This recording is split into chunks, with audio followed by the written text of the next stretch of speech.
ገቢ የተደረገው የሻቢያ ሰው ኢሳያስ ባለውለታቸው ኢትዮጵያን ለመውጋት ከፍተኛ ዝግጅት እያደረጉ ባሉበት በዚህ ወቅት ከመዲናችን አዲስ አበባ ያልጠበቁትና ዱብዳ የሆነባቸው መርዶን ሰምተዋል። የኢሳያስ ቀኝ እጅ የተባለውና ዋነኛው ቀንደኛው የደህንነት ሰው የተባለው ዲፕሎማቱ ደህንነት ገቢ መደረጉን የብሔራዊ መረጃና ደህንነት አገልግሎት ማስታወቁን ዘገባዎች አመላክተዋል። ጊዜው 21ኛው ክፍለ ዘመን መሆኑን የዘነጉት ፕሬዝዳንቱ ነገሮችን በሰላማዊ መንገድ ከመፍታት ይልቅ በጦርነትና በትርምስ ለማስተናገድ የማሰባቸው ነገር በበርካቶች ድጋፍን እንዳያገኙ ከማድረጉም በላይ አሁንም ኋላ ቀር ያሰኛቸው ነው። ኢትዮጵያን ለመውጋት ከኢትዮጵያ ጠላቶች ጋር በመጣመር በኢትዮጵያ ላይ ጦርነትን ለመክፈት እየተንቀሳቀሱ የሚገኙት ፕሬዝዳንት ኢሳያስ አፈወርቂ ቀኝ እጃቸው የተባለው በጀርመን ኤምባሲ ሲሰራ የነበረ ደህንነታቸው በቁጥጥር ስር ስለመዋሉ ተሰምቷል። በሌላ በኩል ሌተናል ጀነራል ዘውዱ በላይ አሁን ጊዜው 1983 አይደለም፣ ኢትዮጵያ በዘመናዊ ትጥቅ ራሷን አዳብራለች፣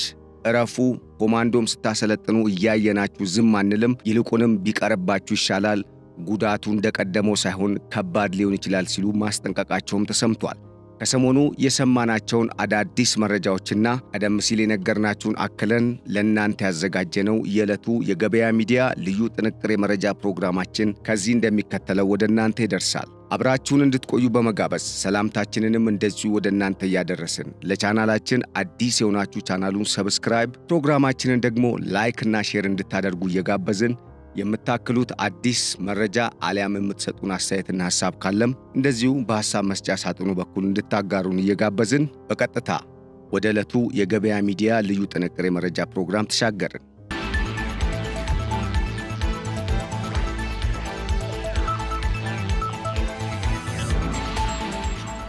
ፕሬዝዳንት ኢሳያስ አፈወርቂ ደንግጠዋል። ከአዲስ አበባ የሰሙት መርዶ ያልጠበቁትና ይሆናል ብለው ያላሰቡት መሆኑ ደግሞ የበለጠ ቁጭት ፈጥሮባቸዋል። ዘርፈ ብዙ ጥቅም ሲሰጣቸውና በርካታ የሚባል መረጃን በስውር ለአስመራ ሲያቀብል የነበረው ሰላያቸው ባልተጠበቀ ሁኔታና በማይገመት መንገድ በቁጥጥር ስር ስለመዋሉ ትልቅ ስጋትን መፍጠሩም ተነግሯል። የኢሳያስ ቀኝ እጅ መሆኑ የተነገረለት ይህ ሰላይ በደህንነት ቢሮ ገቢ መደረጉ አስመራን አስደንግጧል እየተባለ ይገኛል። መረጃዎች እንደጠቆሙት የኢትዮጵያ ብሔራዊ መረጃና ደህንነት አገልግሎት የሻቢያን ቀንደኛና ቀኝ እጅ የተባለውን ሰው በብርቱ ጥረት በቁጥጥር ስር ማዋል ስለመቻሉ ተገልጿል። የደህንነት ምንጮች አሾለኩት የተባለው መረጃ እንዳመላከተው ስሙ በውል ያልተገለጸውና ለጊዜው ለብሔራዊ ደህንነት ሲባል ስሙ እንዲገለጽ ያልተፈለገው ነዋሪነቱን አዲስ አበባ ካደረገ የሰነባበተው እንደሆነ የተነገረለት በጀርመን ኤምባሲ ተቀጥሮ ሲሰራ የነበረው ዲፕሎማቱ የሻቢያ ቀኝ እጅ የሆነው ሰላይ በተደረገበት ጥብቅ ክትትል ገቢ ሊደረግ ስለመቻሉም ተጠቁሟል። ይህ የኢትዮጵያንና የቀጠናውን ሀገራት በተለይም ከኢትዮጵያ ጋር ግንኙነት ያላቸውን ሀገራት ሚስጥር በርብሮ ለኤርትራ መንግስት ሲያሾልክ ነበር የተባለው ሰው በአዲሃሎ ቤተ መንግስት ቅድሚያ ከሚሰጣቸው የሻቢያ የደህንነት ቁልፍ ሰዎች አንዱ መሆኑም ተነግሯል። ይህ ጥብቅ የሚባሉ የኢትዮጵያን የውስጥ ሚስጥራዊ መረጃዎችን ለኤርትራ ሲያሳልፍ ነበር የተባለው ግለሰብ በኢትዮጵያ ብሔራዊ መረጃና ደህንነት ሰዎች እጅ በገባበት ወቅትም የኢትዮጵያን መከላከያ ሰራዊት አባላት በተለይም ከፍተኛ አዛዦችና መኮንኖችን ሙሉ ፕሮፋይል፣ የመኖሪያ አድራሻ፣ የቤተሰብ ሁኔታና ወሳኝ የተባሉ የግል የሚባሉ እንቅስቃሴዎችን ሁሉ ያካተተ ዝርዝር መረጃን በልዩ መልክ አሰናድቶ ወደ አስመራ ለመላክ በዝግጅት ላይ እንዳለ በቁጥጥር ስር ስለመዋሉም ተነግሯል። ለጉዳዩ ቅርበት ያላቸው ሰዎች እንዳመላከቱት መንግስት አደገኛውን ሻቢያን አጥፊ ተልኮ በእንቁላሉ አክሽፎታል ያሉ ሲሆን ስሙ ካልተገለጸው የጀርመን ኤምባሲ ሰራተኛ በተጨማሪ ባለፉት 3 ወራት በመቶዎች የሚቆጠሩ የኢሳያስ ደህንነቶችንና ተባባሪዎችን በቁጥጥር ስር ማዋል ስለመቻሉ ምንጮች ጠቁመዋል። እንደ መረጃው የፌዴራል ፖሊስና የብሔራዊ መረጃ ደህንነት አገልግሎት በጋራ ባካሄዱት ዘመቻ በአዲስ አበባ ከተማና በአንዳንድ የክልል ከተሞች ባለፉት 3 ወራት በተደረገው ከፍተኛ አሰሳና ጥረት የሻቢያ ተልኮ አስፈጻሚ ናቸው የተባሉ እንደዚሁም የተጠረጠሩ 224 ሰዎች በቁጥጥር ስር ስለመዋላቸውም ለማወቅ ስለመቻሉ ተጠቁሟል። ከኤርትራውያን ሰላዮችና ተባባሪዎች በተጨማሪ ሌሎች የተለያዩ በሀገር ውስጥ የሚንቀሳቀሱ የተባሉ ቡድኖች አባላት የሆኑ በድምሩ 90 ሰዎች በሕግ ቁጥጥር ስር ስለመዋላቸውም የመረጃ ምንጩ አረጋግጧል ተብሏል። ከጥቂት ሳምንታት በፊት የኤርትራና የግብጽ ሰላዮች በአዲስ አበባ ውስጥ ለጥብቅ ዓላማ ሲርመሰመሱ እንደነበርም መነገሩ የሚታወስ ነው። አሁን ደግሞ ወጡ በተባሉ መረጃዎች የኤርትራና የግብፅ ሰላዮች ከተከፋፈለው የህወሓት ሰዎች ጋር በቅንጅት እየሰሩ መሆናቸው መገለጹን የመረጃ ምንጩ መጠቆሙን ዘገባዎች አመላክተዋል። የኤርትራ ሰዎች በስፋት ወደ ኢትዮጵያ የገቡት የኤርትራው ፕሬዝዳንት ኢሳያስ አፈወርቂ ከጠቅላይ ሚኒስትር ዶክተር አብይ አህመድ ጋር በ2010 ዓ.ም በኢትዮጵያና በኤርትራ መካከል የተፈጸመውን የሁለቱ ሀገራትን እርቅን ተከትሎ እንደሆነ የተገለጸ ሲሆን አሁን እየወጡ ያሉ መረጃዎች ደግሞ ከዚህ ቀደም ይህ ሁኔታ ሊጠበቅ እንደሚችል መናገራቸው ተገልጿል። በተለይም ፕሬዝዳንት ኢሳያስ አፈወርቂ ኢትዮጵያን የማያምኑና የሚጠራጠሩ ከመሆናቸውም በላይ ለኢትዮጵያ ቀንደኛ ከሚባሉ ጠላቶች የሚመደቡ መሆናቸው በነገሩ ላይ የበለጠ ግምት እንዲወሰድ ስለማድረጉም ተነግሯል። በሌላ በኩል ኢሳያስ ኢትዮጵያን ስለማያምኗትና እንድትፈራርስ ስለሚፈልጉም በአንድ በኩል ስለ ሰላም እያወሩ በሌላ በኩል ሀገሪቱን የሚያተራምሱና የሀገሪቱን ጥብቅ መረጃዎች አሰባስበው የሚያመጡላቸውን ዋና ዋና የሚሏቸውን ደህንነቶች በሀገሪቱ አሰራጭተው እንደነበረም መረጃው ጠቁሟል። ከጥቅምት 24 2013 ቀደም ብሎም የሰሜን እዝ ከመጠቃቱ በፊትና በወቅቱ የነበሩ እንቅስቃሴዎችን ማዕከል ያደረጉ መረጃዎች እንዳመላከቱትም የሻዕቢያ የደህንነት ሰዎች በኢትዮጵያ ያለውን ሁኔታ ሲዘውሩ እንደነበርና የተለያዩ መረጃዎችንም ከአዲስ አበባ እንደዚሁም ከክልል የተለያዩ ከተሞች ሲያሰራጩ እንደነበረም ተመላክቷል። ይህንን መረጃ በዋናነት በመጠቀምም በኢትዮጵያ የተለያዩ አካባቢዎች የሚገኙ የጦር ሰራዊት አባላትና የተለያዩ የህብረተሰብ ክፍሎች ላይ ጥቃትን በመፈጸም የኢትዮጵያን ሰላም ለማናጋት ሲጥር የነበረው የሻዕቢያ መንግስት ከኢትዮጵያ መንግስት ጋር የታረቀ መስሎ ነገር ግን በውስጥ ለውስጥ ሲሰራ የነበረው ኢትዮጵያ ውስጥ የተለያዩ የሽብር ተግባራትን ለመፈጸም የሚያስችል መዋቅርን ሲፈጥር እንደነበረም የወጣው መረጃ አመላክቷል።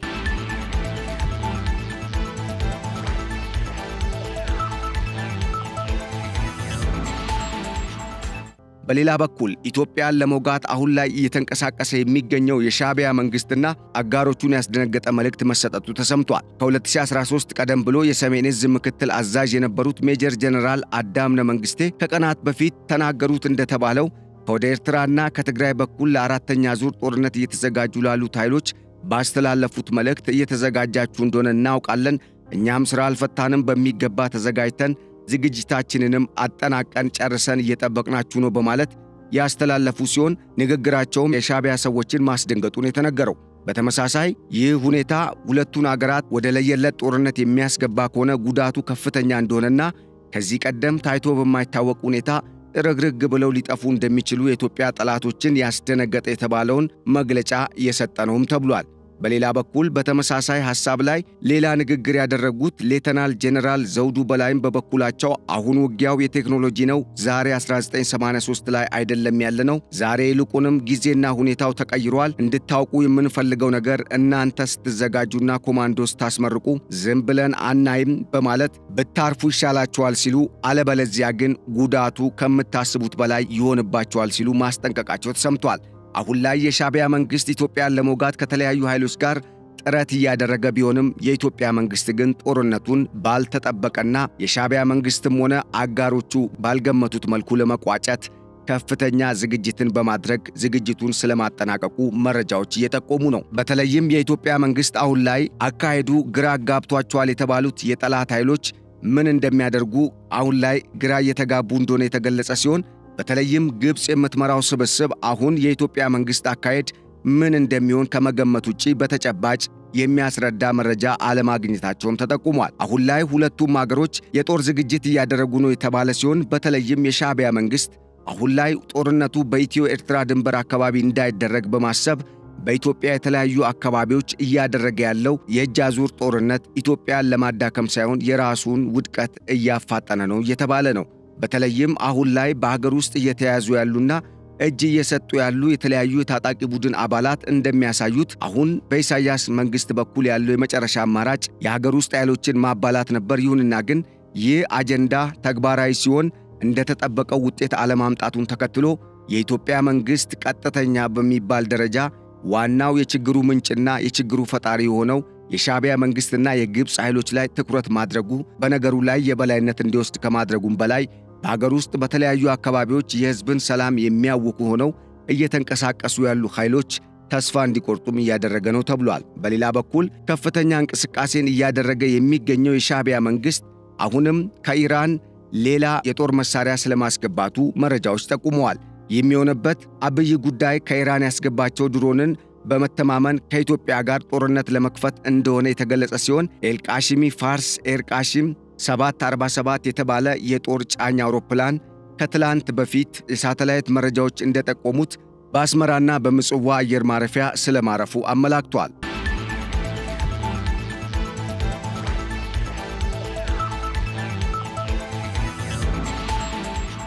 በሌላ በኩል ከቤላሩስም አንድ ቤላሩስ አሙኒሽን 62 የተሰኘ የጦር ጫኝ አውሮፕላን ምጽዋ ስለማረፉ የተነገረ ሲሆን በተለይም ከዚህ የጦር ጫኝ አውሮፕላን ጋር በተያያዘ የወጣው መረጃ ይህ የጦር ጫኝ አውሮፕላን መሳሪያዎችን ለአልቡርሃን መንግስት እያቀበለ እንደሆነ የሚያመላክት ነው ተብሏል። ይሁንና ግን ፕሬዝዳንት ኢሳያስ አፈወርቂ አሁንም ድረስ ከኢራን አብዮታዊ ዘብ ጋር ያላቸውን ግንኙነት ለማጠናከር በማሰብም በተለይም ለኢራን በቀይ ባህር ቀጠና ላይ ይዞታን ለመስጠት በመስማማት አሁን ላይ ከኢራን የተለያዩ መሳሪያዎችን እያስገቡ ነው እየተባለ ሲሆን የሚያስገቡት መሳሪያ ግን ኢትዮጵያ ከታጠቀችው ጋር ሲነጻጸር እዚህ ግባ የሚባል እንዳልሆነ መረጃዎች አመላክቷል። በተለይም ከሰሞኑ በበርበራ ወደብ በኩል ገቡ የተባሉት ኢትዮጵያ ያስገባቻቸው የተባሉት የተለያዩ የጦር መሳሪያዎች ምንነታቸው አለመታወቁ በሻዕቢያ መንግስትና በግብጽ መንግስት በኩል ከፍተኛ ስጋትን የፈጠረ እንደሆነ የተነገረ ሲሆን እስካሁን እየወጡ ያሉ መረጃዎች እንደሚያሳዩትም የኢትዮጵያ መንግስት አካሄድ ግራ እንዳጋባቸውና የኢትዮጵያ መንግስት ጨዋታውን እነሱ ባልገመቱትና ባልጠበቁት መልኩ እየተጫወተ መሆኑ ለውጤቱ ከፍተኛ የሆነ እድል እንዳለው እየተነገረ ነው። በተለይም በጦርነቱ ውጤቱን ቀያሪ የተባሉ እርምጃዎች በኢትዮጵያ መንግስት በኩል እየተወሰዱ መሆናቸው ያስደነገጣቸው ፕሬዝዳንት ኢሳያስ አፈወርቂ አሁን ላይ በተለያዩ አካባቢዎች የሚንቀሳቀሱ ኃይሎችን በማጣመር በኢትዮጵያ ውስጥ ያለውን የውስጥ ሰላም ለማናጋት ከፍተኛ ጥረት እንዲያደርጉ ትዕዛዝ ስለመስጠታቸው ተሰምቷል። ይሁንና ግን እስካሁን ፕሬዝዳንት ኢሳያስ አፈወርቂም ሆነ አለቃቸው ፕሬዝዳንት አብዱል ፈታህ አልሲሲ እንደጠበቁት ውጤት ሊያገኙ አለመቻላቸውን የተገለጸው አሁን ላይ በኢትዮጵያም ሆነ በኢትዮጵያ ድንበር አካባቢ የተለያዩ እንቅስቃሴዎች እየተደረጉ እንደሆነ የተገለጸ ሲሆን በተለይም ፕሬዝዳንት ኢሳያስ አፈወርቂ ጦርነቱ ወደ ኤርትራ ምድር እንዳይመጣ በማሰብ ትግራይና አማራ ክልል የትርምስ ማዕከል እንዲሆኑ በርካታ እንቅስቃሴዎችን እያደረጉ ስለመሆናቸው የወጡ መረጃዎች አመላክቷል። አስገራሚ የተባለውና በተለይም በርካቶችን ያነጋገረውና ያሳዘነው ነገር ግን የራሳቸውን ሀገር ለመውጋት ከሻዕቢያና ለያውም ከግብጽ መንግስት ጋር የተጣመሩ ኃይሎች ምን አስበው ነው የሚል ጥያቄን የፈጠረ እንቅስቃሴ ማድረጋቸው ጉዳይ ሲሆን ለዚህም የኢትዮጵያ መንግስት ሁሉንም እንቅስቃሴ በጥብቅና በቅርበት እየተከታተለ መሆኑ ነገሩ ሳይብስ እርምጃ ሊወሰድ የሚችልበት ሁኔታ ሊኖር እንደሚችል ከወዲሁ ተመላክቷል ተብሏል። በሌላ በኩል በሀገር ውስጥ ያለውን ሰላም ለማጽናት መንግስት የተለያዩ አማራጮችን እየተከተለ እንደሆነ የሚያሳዩ መረጃዎች የወጡ ሲሆን በተለይም ነገሮችን በሰላማዊ መንገድ ለመፍታትና የፖለቲካ ልዩነትን በጠረጴዛ ዙሪያ በንግግር ለመፍታት የሚያስችሉ የተለያዩ ስራዎችን በተለያዩ አማራጮች እያከናወነ ስለመሆኑም የወጡ መረጃዎች አመላክቷል። ከነኚህም መካከል በተለያዩ አካባቢዎች ታጥቀው የሚንቀሳቀሱ ኃይሎች የሰላም ጥሪ ተደርጎላቸው በሰላም ህብረተሰቡን እንዲቀላቀሉ የማድረግና የታድሶ እንቅስቃሴዎችን ማድረግ ሲሆን በዚህም በርካታ ስኬቶች መመዝገባቸው ተገልጿል። አሁን ላይ ሁሉም ኢትዮጵያዊ ዜጋ መገንዘብ ያለበት ኢትዮጵያ ብሔራዊ ጥቅሟን ለማስጠበቅ እንጂ የትኛውንም ቡድን አሊያም አካል ጥቅም ለማስጠበቅ ወይም ለመጉዳት እየተንቀሳቀሰች እንዳልሆነ የተባለ ሲሆን መንግስት አሁን እያደረገ ያለው በተለይም የባህር በር ጥያቄውን በሚመለከት በመንግስት በኩል የተያዘው አቋም መላ የኢትዮጵያን ህዝብ ተጠቃሚ የሚያደርግ ከመሆኑም በላይ በቀጠናው ኢትዮጵያ የበላይነቷን እንድታስጠብቅና እንደ ግብጽ ያሉ የኢትዮጵያ ታሪካዊ ጠላቶችን ከነው ለማስወገድ ዓላማ ያደረገ እንደሆነ መገንዘብ እንዳለባቸው በርካታ የጂኦፖለቲክስና በአገር ውስጥ የተለያዩ የጥናትና የምርምር ስራዎችን የሚያከናውኑ ከዘርፉ ጋር ቁርኝት ያላቸው ምሁራኖች ባስተላለፉት መልእክት አመላክተዋል ተብሏል።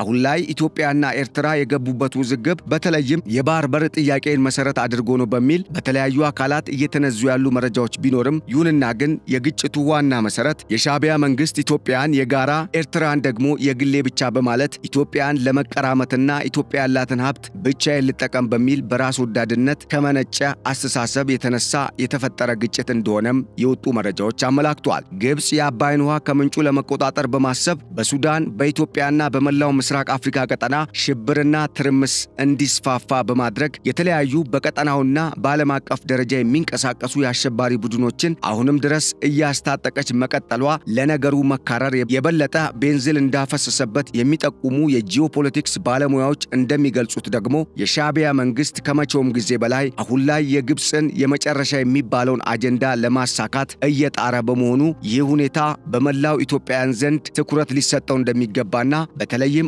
አንድነትን በማጠናከር ሰርጎ ገቦችን ከሀገር ውስጥ ጠራርጎ ማስወጣት እንደሚገባም ተመላክቷል ተብሏል። አሁን ላይ የሻዕቢያ መንግስት ያለ የሌለ ኃይሉን በማጠናከር በተለይም ከኢትዮጵያ ጋር በማንኛውም መልኩ ተቃርኖ ውስጥ የገቡ ኃይሎችንም በማጣመር ኢትዮጵያን ለመውጋት የተለያዩ እንቅስቃሴዎችን ቢያደርግም በኢትዮጵያ መንግስት በኩል ግን የተሰጠው ምላሽ የሰላም መሆኑ የሻዕቢያንም ሆነ የአልሲሲዋ የግብፅን ሴራ ያከሸፈ እንደሆነ እየተነገረ ነው። በተለይም የኢትዮጵያ መንግስት የተለያዩ ሙከራዎች ቢደረጉም ወደ ጦርነት ጎትተው ሊያስገቡንም ጥረት ቢያደርጉም እኛ ግን የሚያጓጓ ፕሮጀክትና የተለያዩ የልማት ስራዎች ይዘውናል፣ እነሱንም ከግብ ማድረስ እንፈልጋለን ሲል ለጦርነት ጀርባውን መስጠቱ የሻዕቢያም ሆነ ከሻዕቢያ ጋር አብረው ኢትዮጵያን በማተራመስ ለማትረፍ የቋመጡ ኃይሎች እቅድ ሳይሳካ ስለመቅረቱ መረጃዎች ጠቁመዋል። ይህ ሁኔታ በዚህ መልኩ የሚቀጥል ከሆነ በተለይም የኢትዮጵያ መንግስት አካሄድ ግራ ያጋባቸው ኃይሎች የኢትዮጵያ መንግስት አሁን የሚያደርገውን እንቅስቃሴ በመፈለግ